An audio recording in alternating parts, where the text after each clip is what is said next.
Hello mga ka-farmer, magandang hapon, magandang araw sa lahat. Mga ka-farmer, ito nga pala yung saging natin na 6 months old na pero baby pa rin. Ano kasi ito itong saging natin mga ka-farmer, ano lang to, yung parang ano lang, pag tanim nito basta matanim lang, pagkatapos iniwan, nagantay yung saging kung kailan siya balikan. Tapos ngayon, nung nakaraang buwan kasi kasagsagan ng init, ano na to, namumutla na yung, tapos yung matindi pa, nagka-cut off na yung talbos, wala nang mga kasunod na dahon, nag-steady na siya. Kaya ang ginawa natin, sinalba natin siya, nag-ano tayo, nagdidilig, pagkatapos na ground weeding, dinamuhan yung puno lang muna para makapaglagay ng abono. Naglagay ako ng abono dito, pero yung ginamit natin is ammonium sulfate lang muna. Pagkatapos dilig, pinagtatyagaan talaga na dilig. 3 days, 3 to 4 days dapat dilig na naman. Tsaka foliar, yun ginagamit natin, foliar. Kung hindi lang sana to siya naantala yung paglaki niya, dapat usually dapat ganito na kadalasan. Ang iba dapat may ano na, namumunga na. Yung ganito malapit na to magbunga. Yung nangyari, ayun, antala yung paglaki. Pero okay lang kasi saging, okay lang naman yung saging kahit madili yung paglaki niya. Basta ang importante, pag once maparecover mo siya, tuloy-tuloy na talaga yan. At nung isang araw, buti naman nung Sabado nag-ulan, natigil na tayo magdilig.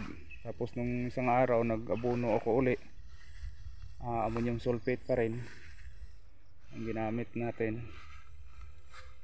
Saka yung pag-abono ko dito, kahit medyo basa pa yung lupa nung time na inabunuhan siya, drenching yung ginamit ko. Bali equivalent sa 24 kilos sa isang drum. Tapos kalahating litro bawat puno. Hindi gaanong marami yung nilalagay ko.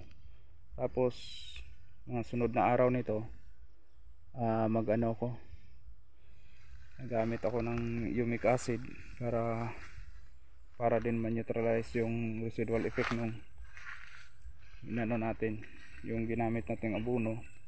Kasi nung huling application, hindi kasi nahaluan ng humic acid yung abono natin, kaya dapat mag-follow up, kahit spray lang dyan sa puno, medyo makapal lang yung pagka-spray. Ito, muntik nang mamatay ito, halos wala ng dahon. Pero ngayon, sa loob ng isang buwan ang pagpaparecover natin, ganito na siya. Ito rin, ganito rin. Akala ko mamamatay na, pero ayun, sa loob ng isang buwan ganyan na, ganun kabilis. Dahil sa pagpaparecover natin. Yung iba dyan, bago lang yan tumubo, nung pag umpisa nating pinaparecover, yung dinidiligan, tapos nagpupulyar, tsaka pa yun siya yun, sila tumubo. Hanggang doon to sa dulo, malayo pa itong mga, hanggang doon sa dulo, higit sa 100 meters to, nasa 120 meters hanggang doon sa dulo. Kung tutuusin ito, dapat may pangilan-ilan na namumunga to, pero wala ganito. Okay naman, hindi gaano siya sa sigatoka, hindi pa ganong, wala kasi ganong ulan. Ito may tama ng sigatoka. Tapos yung iba inaalis na natin, tinatanggal na yung may tama ng sigatoka. Black sigatoka yan, that is caused by fungus. Ito mga malalaki na, pero usually talaga maliliit pa, kasi yun nga, naantala yung paglaki nila. Ito nabali, may may uod nung nag-spray tayo nung Nakaraang linggo may insecticide naman yon, pero yun,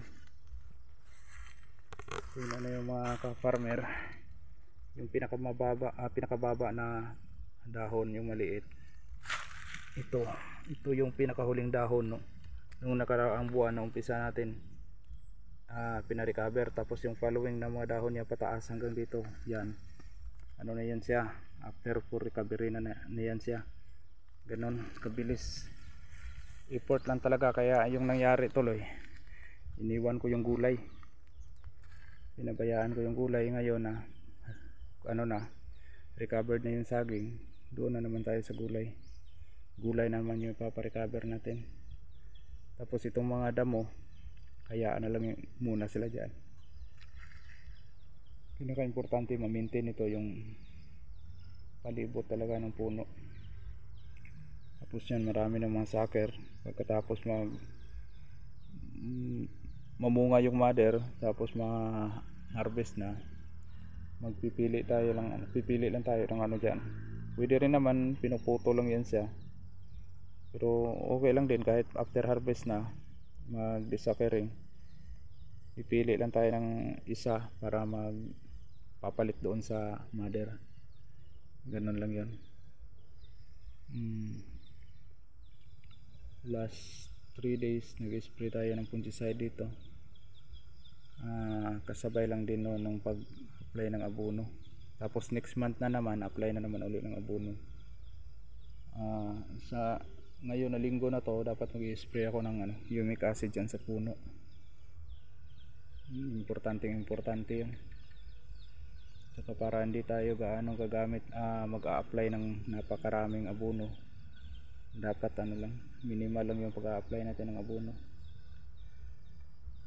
Next month ganun pa rin, ammonium sulfate pa rin yung gagamitin ko, pero mas maganda kung NPK talaga, yung complete, either 14-14 or either 16-16, yun ang mas maganda.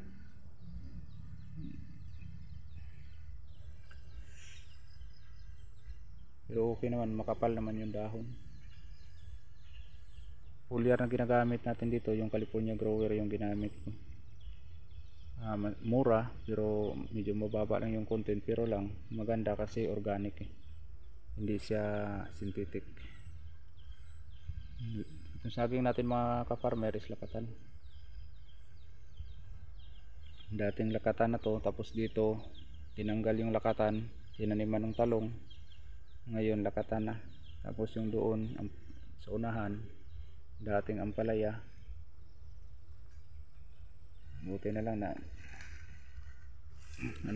recover pa natin yung saging, maganda na yung dahon.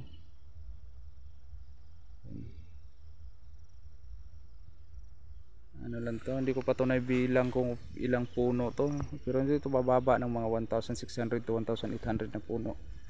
May ilan na patay, lang yun, papalitan lang yun ng panibago. Kasi nung ng init talaga, matindi yung init, doon may namamatay. Okay, yun lang muna update natin mga ka-farmer. Unang update ng lakatan natin. I-update ko na lang to sa susunod na mga araw or linggo, para masubaybayan din nyo itong paglago nitong tanim na to.